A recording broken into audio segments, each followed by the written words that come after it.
What's going on, everybody? Welcome into the Lakers Outsiders podcast. I am Gary Kester. Man, it's been a while since we've done one of these, but doesn't matter. We are back. We are back and talking about a Lakers win tonight. I am joined by Jacob Rude. Jacob, how you been, man? I've been good. Usually about this time in the year and years past, I would get all depressed that the Lakers had sucked in December and had blown up everything after playing so well in November. But here we are. I think tonight makes them like 19 and 13. They're right in the middle of the playoff race. I really miss competitive Lakers basketball. This is fun. I was thinking that earlier in the night. I was like, wow, the Lakers have 19 wins before Christmas. This is amazing. Yeah, 18 and 13, staying alone at fourth in the Western Conference right now. I think they're 3 games out of the top seed. Those back-to-back losses kind of dropped them a little bit, and the West is crazy close. But they're back in the win column. They got back in the win column tonight against the New Orleans Pelicans, and dare I say, future Laker Anthony Davis? Too soon? Never too soon. Never Although NBA were not tampering. Yeah, no, we're allowed. I am not employed by the Lakers. I've got a Lakers flag over my shoulder right there, but that does not mean I'm banned from talking about every superstar joining the Lakers in the future. So, yeah, let's dive on in. The Lakers beat the Pelicans tonight, as we said, to get to 19 and 13 on the season. 112 to 104 was the final score. Unlikely hero in this game. One very one very likely hero, and as the entire Lakers team seemingly deals with the flu, Ivica Zubac comes out of nowhere to save the day. Jacob, what was Zoo your main takeaway from tonight, or did you kind of something else kind of jump out more so for you? There's no way it's not anybody but Zoo. I'll have something to say about that in a minute. Well, you can be a devil's advocate, but Zoo, I mean, I didn't do a deep dive into his previous games. I don't think he's played a better game than this because, well, one, it came against Anthony Davis and Julius Randle, and two, it came for a competitive team in a competitive game. This wasn't like the 40 game under 500 Lakers playing some meaningless March game. This is a game that they need because they're going to be fighting the Pelicans for the playoffs, and they came off back-to-back losses. So not even just from a statistical standpoint, just all around, best game Zubac's played. I think my tweet when they announced the starting lineups was something like, "We're starting who at center?" And I mean, I tweeted after the game, I will gladly eat crow on this. I've been really harsh on Zubac, I think, and for the most part, rightfully so. But this, I don't know where this came from tonight because he struggled this year, and he looked really damn good tonight. Yeah, it was amazing. I think, the most impressive thing that I saw with Zubac tonight was he played really with no fear on both ends of the floor. I mean, there was a play where they threw a lob for Anthony Davis, and Zoo met him at the top and knocked the ball away, and Randall, late in the game went right at him and kind of tried to bully his way through him, and Zoo got knocked off a little bit and then reestablished his footing and swatted the shot away. And, with Zubac on the other end, I mean, he was trying to dunk the ball, finish strong, all that stuff, finished 8 of 10 from the field, 16 points, 11 boards. He was a plus 15 tonight, 2 blocks. He had 5 fouls, which is, I mean, understandable considering, he's matched up against Anthony Davis and Julius Randle in that front court duo, and Jahlil Okafor. Jahlil Okafor actually had some really bright moments tonight, but the nicest thing you've ever said about Jahlil Okafor. Yeah, no, that's about it. I'm not talking about him anymore. But no, I mean, Zubac was fantastic tonight and was so unlikely. I think if you would have told me going into the game, Zubac is going to play 32 minutes, I'm thinking the game is a blowout. I don't know if it's, I guess probably it's a blowout and the Lakers are getting killed, but Yeah. he was really really good. Another player that I want to highlight, obviously everybody kind of knows LeBron James is LeBron James. He's amazing, arguably the greatest player ever. Ho hum triple double. Another triple double, whatever, no big deal. Kuzma, I thought, hit some timely threes tonight. He had 23 points on 8 of 15 shooting. He had 3 threes, and I felt like each one came when the Pelicans were getting very, very close to kind of coming back and taking the lead in the second half. So he hit some timely threes. But the guy I want to talk about tonight is Brandon Ingram. It was his first game back, and I thought he played very, very well. Looking at the numbers, nothing really like spectacular. 18 points, 6 of 14 shooting, missed both of his threes, 7 rebounds, only 2 assists. He was a plus 16 tonight, and I feel like just watching the game that it felt like that. It felt like the Lakers were a better team when he was on the floor. I thought defensively he was really good. He forced a couple turnovers, and I don't know. I'll throw it to you for your thoughts, but I just thought he played offensively. Like the style of play was just so much better than what we saw before he got hurt. I mean, you mentioned something to the effect of like the thing he noticed most when he was on the bench or on the sidelines, basically watching the Lakers, was how much they were moving without the ball, which was always kind of a criticism of his, at least this season. I mean, he'd done it well before, but this season he hadn't done it as much, especially kind of cutting off LeBron and having LeBron find him. So he did that a couple times tonight, which was nice to see. But I mean, I tweeted it during the game, but I think a lot of times, and this isn't even necessarily just with Ingram, but we talk so much about what a player isn't and not what they are. Like, I know the broadcast mentioned it with Randall, which is another good example, but everybody talks about Ingram isn't a spot-up shooter. He isn't, like we just said, he doesn't cut maybe as much as we want. But, I mean, there were a couple times tonight where he got guys in the post and just made some really nice moves, nice fakes, and knocked down a couple tough shots. And I tweeted then that, like, you know, for all the things Ingram isn't, he's really good in the post. And it's stuff like that. I mean, I know it frustrates a lot of people, myself included at times, that he takes these mid-range shots. But, I mean, for a third-year guy, he's really good at them. He knocks down a lot of them, and it's just stuff like that I agree. He played really well tonight, and I was really encouraged. I wasn't sure if I'd necessarily liked putting him back in the starting lineup, but if he plays like he did tonight, I was really encouraged by that. Yeah, absolutely. And I think you mentioned, I was going to bring it up if you didn't, but you had tweeted that earlier about his ability, out of the post. And I think that's one of those things that late in the shot clock you can turn to, and that's such a luxury to have in your offense is, being able to, 6 or 7 on the clock, just dump it down to a guy like Ingram in the post. And because I shared a screen grab of the shot he hit at the end of the shot clock, and I think it was early third quarter. I think it was early to mid third quarter. And Drew Holiday contested it like as well as you could have without actually blocking the shot. And Ingram still somehow found a way to make the shot. And like I said, it's just a luxury to have a player like that can, get his own shot, especially late in the clock, and get you at least a decent look. Obviously the Lakers have that, with a couple of guys, with LeBron, obviously, and Kyle Kuzma, I think a little bit.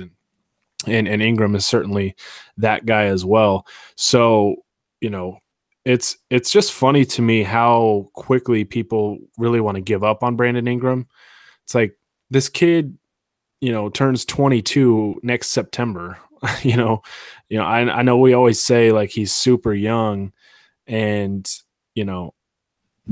at a certain point we'll have to stop kind of coming back to that, but he's 21 years old. He's not going to have every single part of his game figured out, and, he's just improving in certain areas over the course of time. And Ingram, the thing that I've kind of noticed with Ingram, and I don't know that if the numbers necessarily back it up, but it feels like he's the type of player that starts the season off kind of slow. And I think all 3 seasons have had different circumstances for him.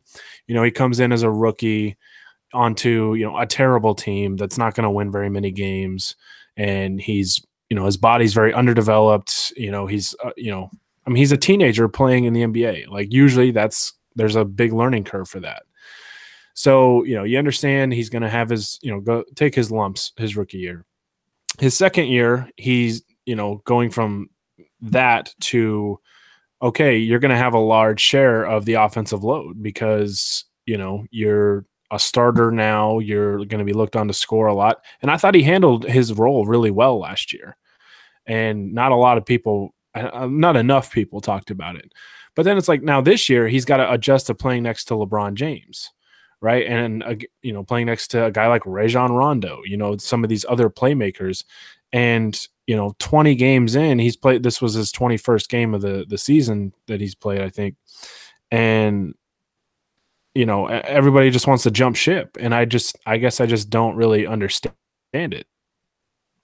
No, I agree. I looked at the numbers. I agree that he gets better as the season goes along. The splits don't really bear that out necessarily, but no, I agree. It seems like it takes him a bit of time to get into a groove a bit, and then, around January and February, he gets firing on all cylinders and starts playing well, which bodes well for the Lakers if he does it again this year. But yeah, I just think sometimes it's hard to remember that these guys are kids still. Yeah. Ingram just turned 21, I believe. And he just became old enough to drink. And he's on a playoff contender, being a regular contributor. That's crazy for a 21-year-old. That doesn't happen often. It's the same with Lonzo. I talked about him with Grant and Christian for the Silver Skin and Roll podcast. Is the same thing. Lonzo just turned 21, and he's the starting point guard on a playoff team. Like right. Getting contributions from two 21-year-olds like this is not normal. And I think sometimes we forget that these guys being this good, this young, it's crazy. It's crazy to see them playing so well. Ingram tonight, one game kind of defensive rating numbers are always kind of wonky, but Ingram tonight had an 88.3 defensive rating in 32 minutes. Lonzo had a 76.2 in 26 minutes. That was always the strength with those two on the court together, is that they're going to lock down a lot of backcourts, and I think they did that tonight. Well, and that bodes well for the Lakers' future with LeBron James, right? Because LeBron doesn't really play a whole lot of defense, for the most part until maybe the playoffs start. He's kind of at that stage in his career, so you're going to need some good defensive players around him. And I think, that's where the Lakers really missed Ingram the most I think it was 7 games he missed due to the ankle injury. It was just his defense. The Nets game, we saw Jared Dudley blowing by defenders left and right, and it's just like inexcusable. And usually in a game like that against a guy like D'Angelo Russell, usually Brandon Ingram draws that assignment in the fourth quarter, and uses his length to try and bother guys. And I think there were a couple times he'd bothered Drew Holiday tonight, and there were some times that Holiday got left wide open, although some of them were not Ingram's fault.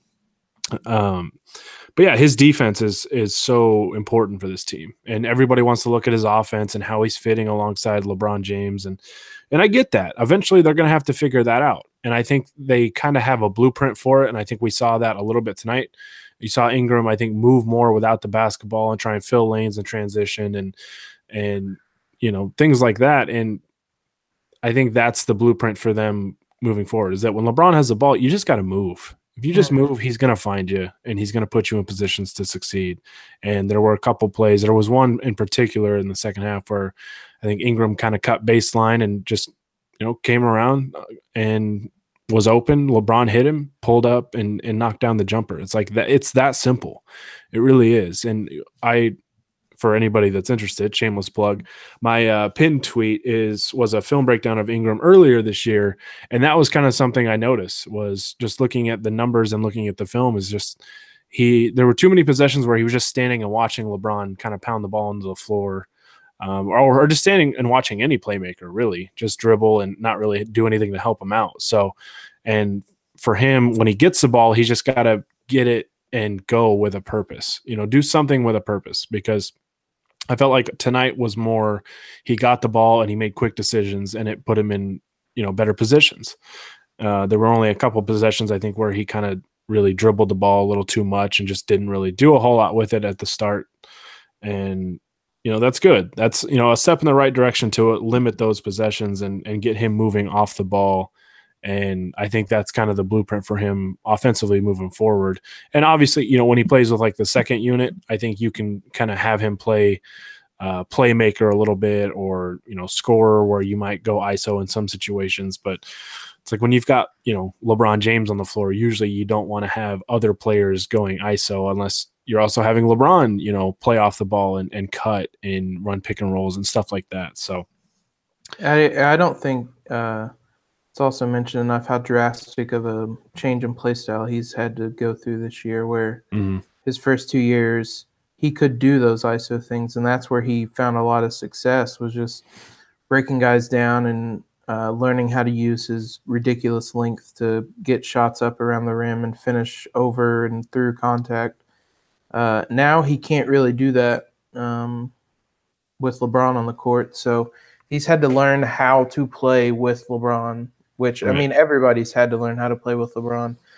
Some have picked it up quicker than others. Kuzma looks really good next to LeBron. Lonzo has flashes of it, but these guys are still learning. We're still only, 32 games into the season? We're not even halfway to the season.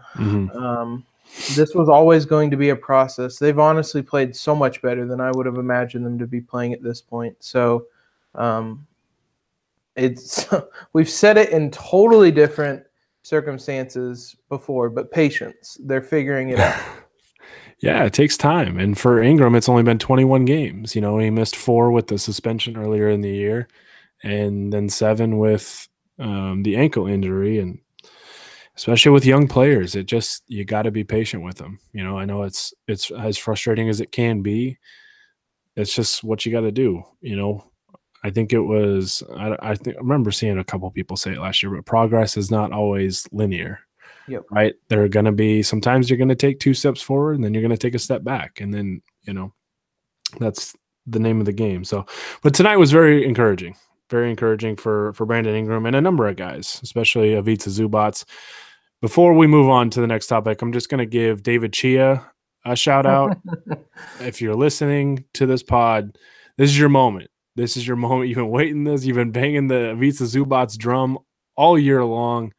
And this is your night, so live it up, my friend. And it's a Friday night, so go celebrate, or at least, I don't know, stay up late, put the baby to sleep. And tonight must have been his Super Bowl. Yeah.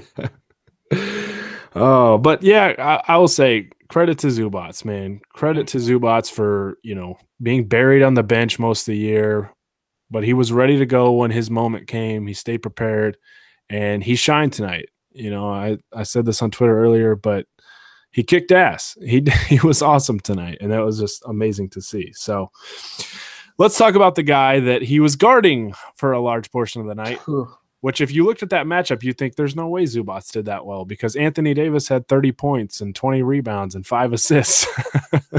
You should probably not determine how well you played by how well Anthony Davis did against you, because nobody would have done well. We could have the entire staff of Lakers Outsiders guard Anthony Davis for a whole game, and he would score 75 points with about 50 rebounds and like 30 blocked shots.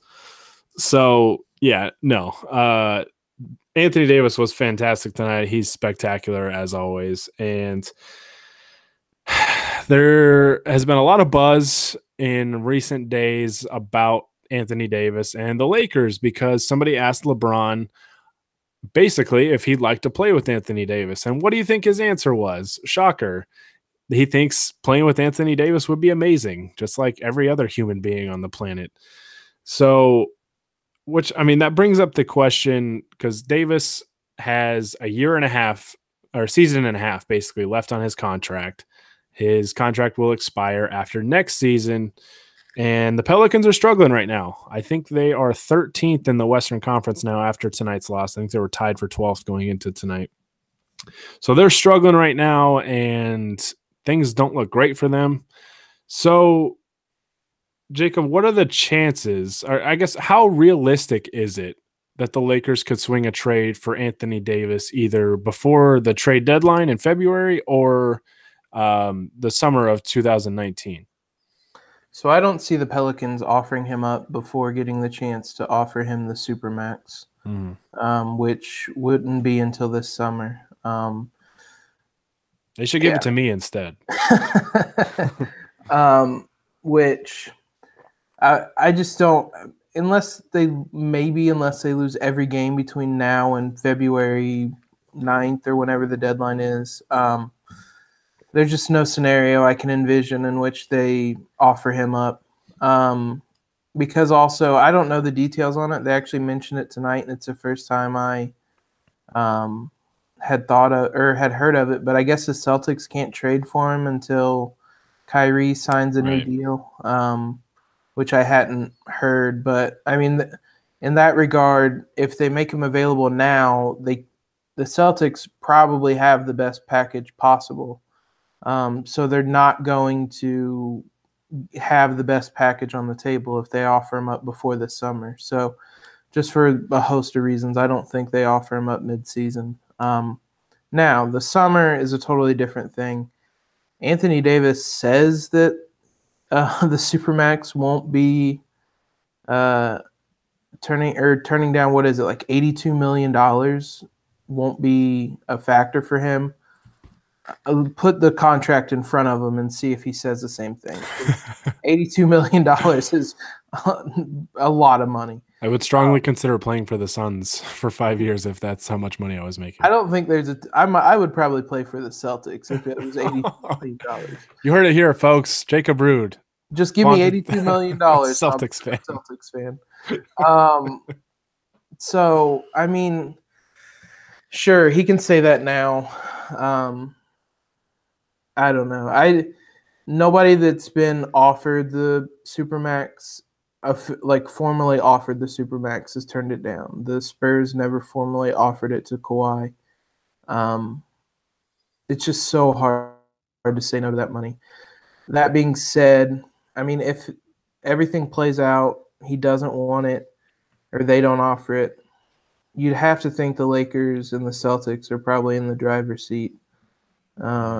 The Sixers no longer have the assets with the Butler trade and with Fultz, that whole situation. I just don't see anybody else competing with the two.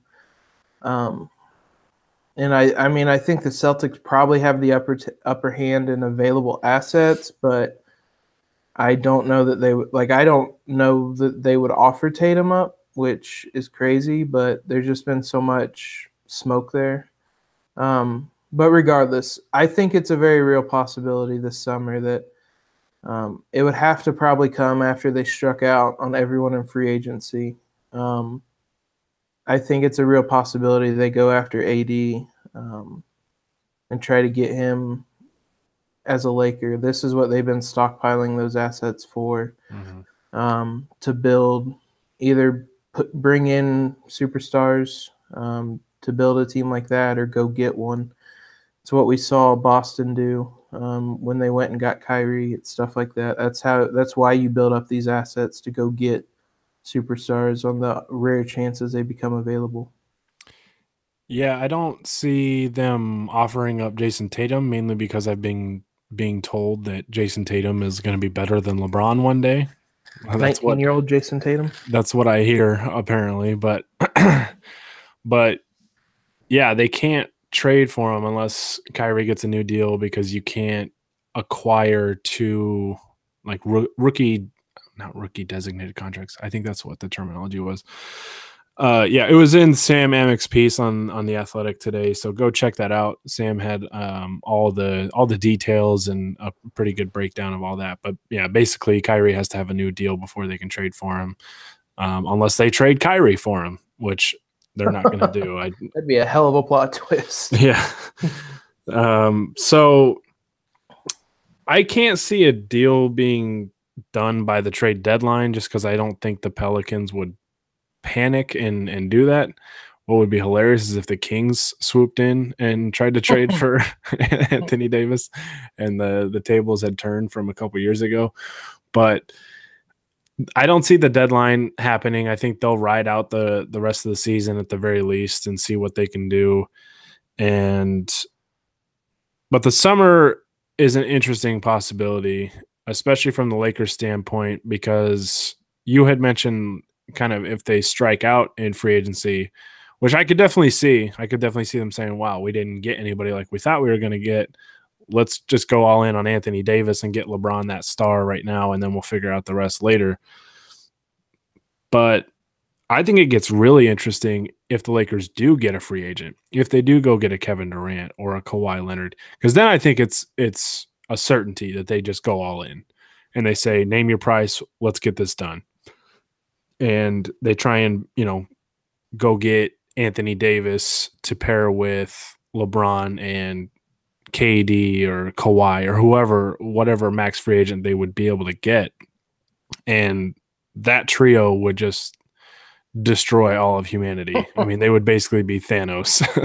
Like, it would be unreal to get a trio like that. And I don't think the Lakers could pass on that. So, but like I said, I don't expect the deadline to happen with Anthony Davis. I mean, you might start to hear more rumblings and there might be rumors. There's always rumors. But this summer or next summer, however you look at it, July of 2019 is going to be very, very interesting to watch, especially if the Pelicans miss the playoffs and they keep kind of sliding and they finish, 10th in the West, 12th in the West, whatever. It'll be very, very interesting to watch. Obviously, LeBron has endorsed going and getting Anthony Davis, and if you keep LeBron happy, you're probably going to stay pretty happy. So I'm just curious as to what the price would be to get him. And we had talked about this on a roundtable piece that we posted on LakersOutsiders.com earlier today. But I'm going to throw this question to you, Jacob. If it comes down to it, I guess we'll start. I don't know if it really matters. Either before the deadline or this summer, say no other star is in place. Say they don't have a free agent acquisition like a Durant or a Kawhi or whatever. Would you trade the entire young core to get Anthony Davis and LeBron on the same team? I'll start with this.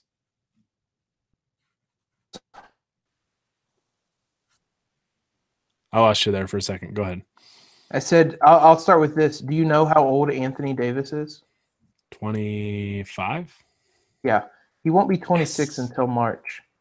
Wow, I'm older than Anthony Davis. That's depressing. What am I doing with my life?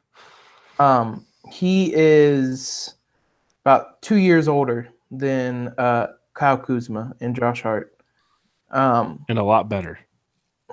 Yeah, a little bit. So that's a long-winded way of me saying I would give the Pelicans a blank check. I mean, I wouldn't go into the negotiation saying, here, you can have everyone. But if it came down to it, yeah, I would trade Kuzma, Hart,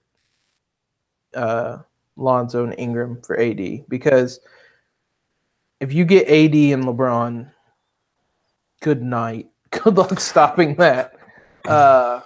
And you're going to get just a who's who coming in here of veterans coming in here on minimum deals or annual exceptions or I mean, I don't know how the math works. I mean, in a world where we get KD and somehow are able to also try to get AD, yeah, literally anybody left on the roster is available and any draft pick you want.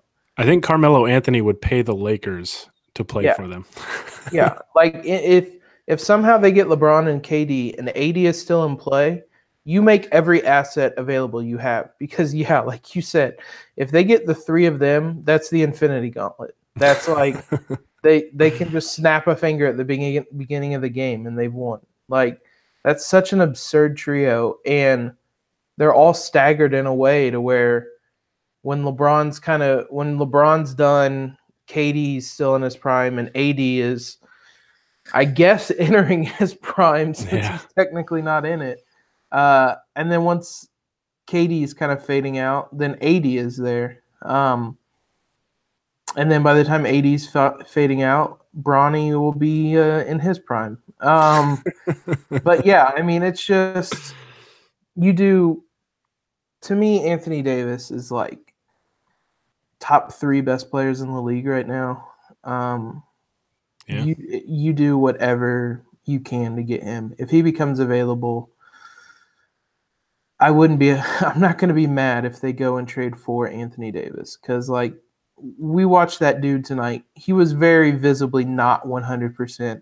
He was throwing up like during shoot around, basically. He dropped 30, 20, and 5 on 52% shooting. Like, that dude's unreal. Mm-hmm. So, yeah, I don't think there's a line I would draw for getting AD. Yeah, it's one of those things. If it's before the trade deadline, maybe I'm nuts. Very, very likely that I'm insane. But if it's before the deadline, I would say no to trading the entire core, because you're trading the entire core of Brandon Ingram, Lonzo Ball, Kyle Kuzma, Josh Hart, and either Rondo or KCP to make the money work. My only concern, obviously, well, I'd have 2 concerns. One of them would be, yes, you have AD and LeBron. I don't know if it's quite enough to beat the Warriors this year, which is fine. And that's, easily, well, not easily. I guess Steph and Durant is a really, really amazing duo. But LeBron and AD is arguably the best duo in the league, and arguably the best duo we've seen in a very long time. My only concern is if you do something like that, what else is on the roster to help them out, And that's kind of the issue. If you do it before the deadline, which I think we both agree is not going to happen. But in the summertime, I would be more open to it. And especially if you get the star free agent. I think then it's like, yes, you go all in, you get Anthony Davis, but a lot of people might even look at the entire Lakers core as like, like outsider fans or whatever might look at that and be like, oh, well, the Lakers young core isn't that great. There's no way the Pelicans would do that. And, one thing to keep in mind is that superstar trades very often, or I would say most of the time, don't appear to be fair when they're made. I mean, when you looked at the DeMarcus Cousins trade, everybody thought, wow, the Kings really gave him up for that. And, Buddy Hield's turned out to be a good player, and I can't even remember all the other pieces in that trade, but it was basically just Buddy Hield in a draft pick, I believe. Yeah, and somehow Buddy Hield duped everybody into thinking he was the wrong age. So, I mean, there's he that. Didn't dupe anyone, to be fair. It was everybody else's stupidity. Well, that's how it goes. But yeah, superstar trades just often don't, they don't net equal return, at least not on the surface, maybe in a few years down the line, unless it's like the Carmelo trade. I think at the time everybody was like, wow, that's kind of a lot to give up for Carmelo. But at the same time, it was like, oh, well, but you got the superstar, so it's fine. So, I mean, I understand kind of both sides of it. My concern, and another concern I guess I would have with trading for Davis, and I would even call it a concern, it's just kind of like something that you have to be aware of trading for him, is that he gets banged up quite a bit. He does. I don't think he's really had many, if any, major injuries. It's a lot of like minor injuries that'll keep him out for a few games at a time. And that's concerning. One of his injuries was he dove into the stands and nobody was there, so he fell into empty chairs and hurt himself. So we wouldn't have that problem in LA. Yeah, he would dive into like Leonardo DiCaprio or Jack Nicholson. Yeah, people would be there to catch him. I don't know, man. Jack might just jump out of the way. I don't know if Jack's ready to. I don't know if he's at the age where he can take too many charges anymore. So in I believe he's played just about every game this year. I don't know what the Pelicans record is. He's played 29 games this year. He played 75 last year, 75 the year before, then 61, 68, 67, 64. Yeah, So, I mean, it was kind of an issue, but it seems like those are kind of in the past now. right. Yeah, like I said, before the deadline, I would be a little hesitant about it just because you don't have anything else around them, and you wouldn't have a whole lot of means to add talent around them. During the summertime, though, July 2019, I would be much more inclined, because you know what you're getting with your cap space, right? Because if you trade for Anthony Davis, you're eating into your cap space a little bit, and it makes acquiring that third star, much more difficult. The Lakers would have to kind of get creative a little bit with their financial flexibility. And as of right now, they have the max cap space that they need, so they could go sign a guy and then try and find a way to swing a trade. It would probably require multiple young players, but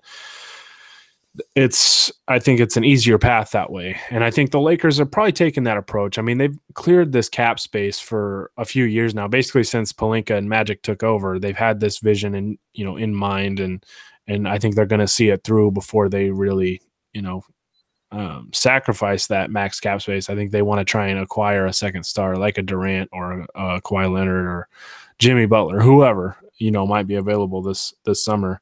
And then I think they'll try and swing a trade for Anthony Davis. And if they do, it's over. It is over. Would you need any?